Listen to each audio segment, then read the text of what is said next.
All right. Hey, all. I'm Ben. I'm the developer of Final Factory. Today, we're going on a base tour with one of the early Final Factory playtesters. He's got over 100 hours in the game already, and he's built an endgame base for us to explore. Welcome, Doc. Hi, thanks for having me. We also have a former Blizzard employee and the current COO of Never Games, Andrew, aka Mello. He's also here with us. Hey, thanks for having me. I'm really excited to see what Doc's put together for us. Where should we start? Here. I think yeah. So that gate you're near, or the Yeah. portal, that's the first portal that you run into. So this is around my start Okay. spot, somewhere in here. Somewhere in here. Yeah. So you always start with like sort of those three asteroids Yes, but at they the appear to be top. gone. Oh yeah, they've been gone for a long time. But if you look, so you see how there's a little bit to the right, or now to the left of the cursor, there's that dock with or the hauler station Oh yeah, up here. right there. Yeah, that was like that's where the first iron was, and then once the iron disappears, I replace it with a hauler station. So this is where most of your iron input is coming into, then? For this base, which at this point is mostly a mall. Um, and then I have different sort of production areas for different stages of the game. I feel like that happens to me in my like Factorio saves where your initial base just ends up morphing into a mall, and then your main production areas are elsewhere. Yeah, because I mean, in the beginning of the game, you need all these things, Right. and then later you need like there's so many things that you don't like need to pick up. So like your production doesn't need to be that high for the mall, so you can just kind of For people that are watching, following along, that aren't maybe playing factory or logistic games as much, can you two explain kind of the concept behind them all? Like, what is it? We keep using this term, but I want to make sure that for people that don't play this genre, they can definitely follow along as yeah. well. So a mall is where you go to get all your stuff. So like here I have yeah, can you open one of those cargo holds? So this has all my shipyards in it. So I have a machine that's just building shipyards, and then below it I have a machine or an assembler that's building cores. And so when I need cores, I just come over here and go shopping at the mall and pick up all the things I need to go back out and build more stuff.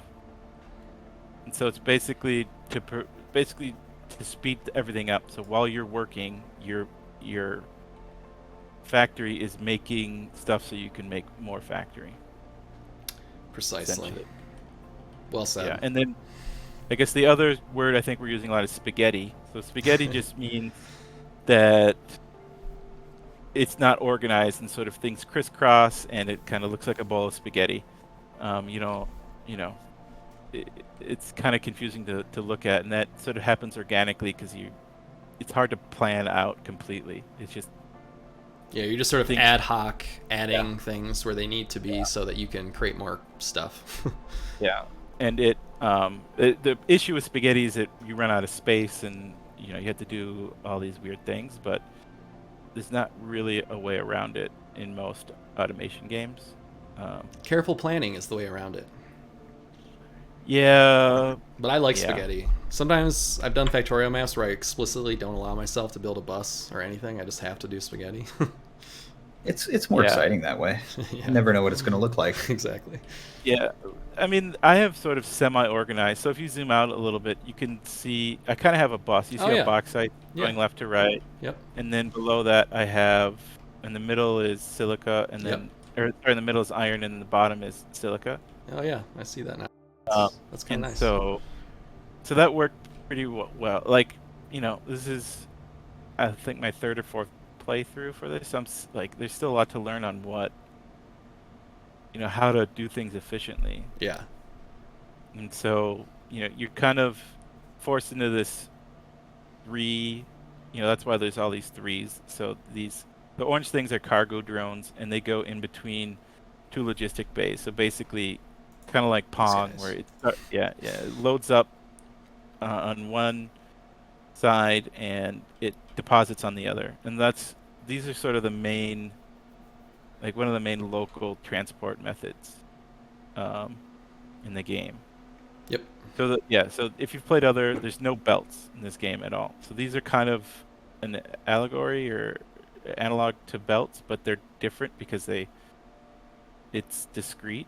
Well, you So could argue. I mean, connectors are kind of like simple belts, right? Like Yeah, they're basically but you belts. can't. But they plug directly into buildings, Yeah. and you can't do them for long distances. Like Right.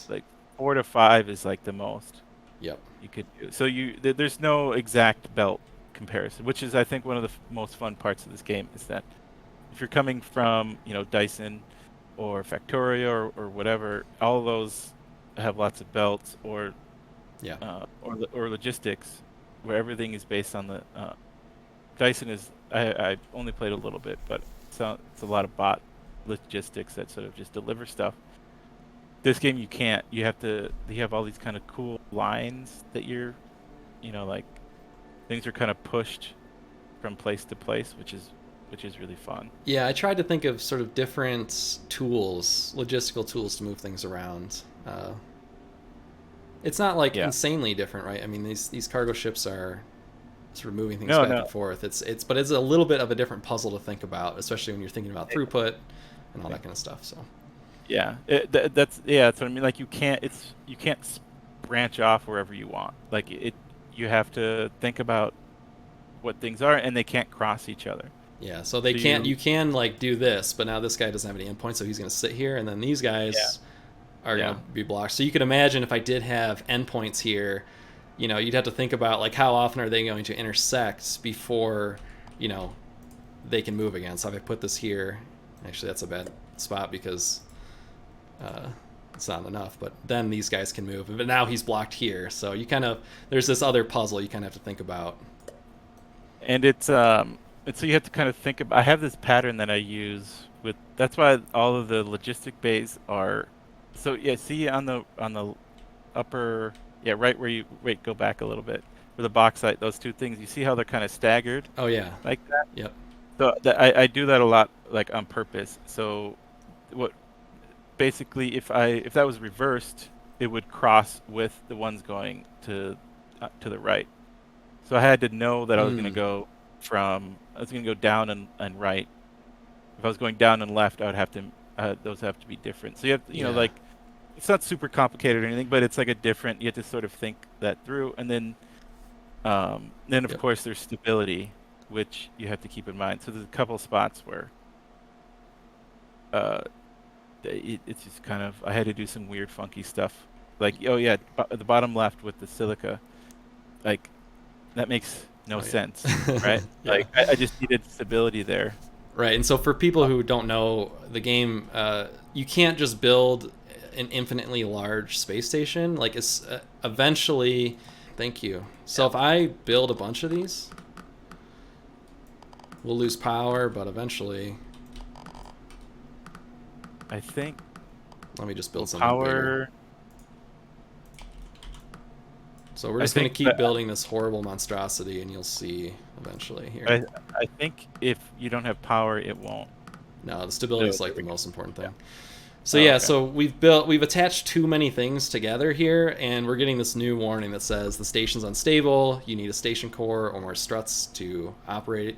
So that's what he's referring to. So, and that's why you can't necessarily just chain these connectors forever, because you will run out of stability. And unlike Factorio, the connectors cost power, and if you need power, then you need to slap more solar panels on, which further increases your stability problems.